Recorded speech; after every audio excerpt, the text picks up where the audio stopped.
Hi there, Mr. Evans here. This video is on stakeholder relationships and particularly what influences them. So we're just down here, almost finished the section on stakeholders. So what factors can influence the relationship that businesses hold with stakeholders and the extent to whether that relationship is positive or not. So these aren't in any particular order. There's shareholder power and interest. Obviously, a group with both high power and high interest, the business will be looking to maximise the quality of their relationship with that shareholder, because they've got a huge influence over how the business is run, and they're very interested in making sure it's run in their interests as well. So the business will spend a lot of time trying to manage those relationships where there's high power, high interest, and where there's low power, low interest. The business probably won't be spending too much time focusing on those shareholders.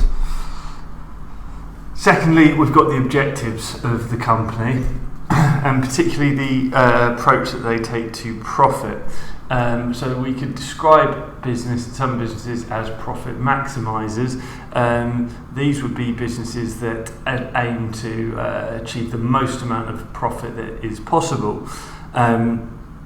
We could contrast that to a business which is said to be profit satisficing. Satisficing means that they're trying to make enough to keep people happy, their shareholders particularly, but they are focused on satisfying a whole range of stakeholders. So profit maximisation tended to be what we used to think of businesses were in the past. The modern approach tends to be more of a satisficing approach, taking an approach where we consider not just the profit intentions of the owners of the business, but we're more interested in making sure the business is satisfying the needs of a range of stakeholders.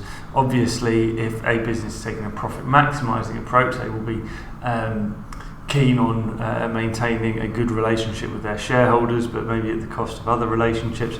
Businesses that take a profit satisficing approach, where they try and maintain good relationships with the workforce, with their customers, with the local community, will probably have more effective relationships with all groups.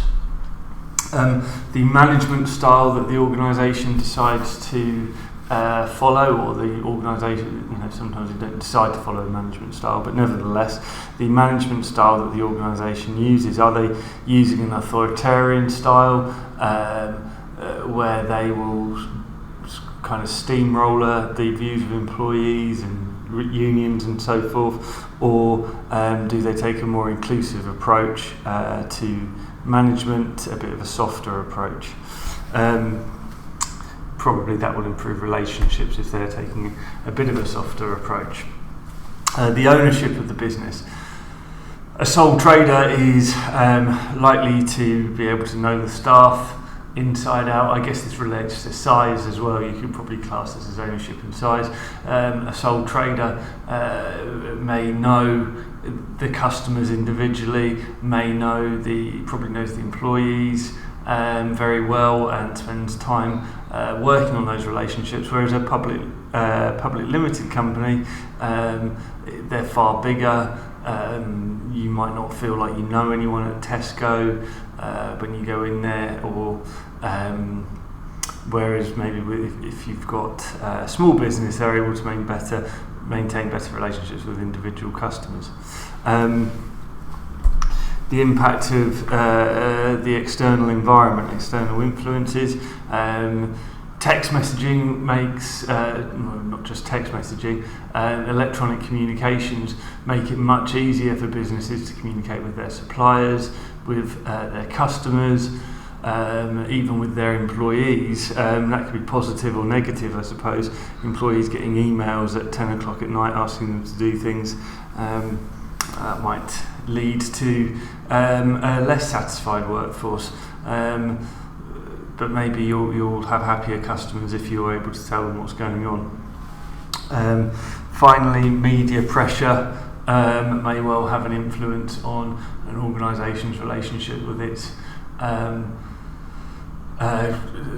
stakeholders. I'm just thinking of an example of some of the companies that got in trouble in the 90s for their relationships with their suppliers. Okay, people didn't realise that companies were employing children in factories overseas. That meant that there was a lot of media pressure put on, and organisations become far more concerned with their relationships with their suppliers and did they know what was actually going on. Okay, so there are some of my ideas on what can influence a business's relationship with its stakeholders. One more video in this little section on stakeholders after this one.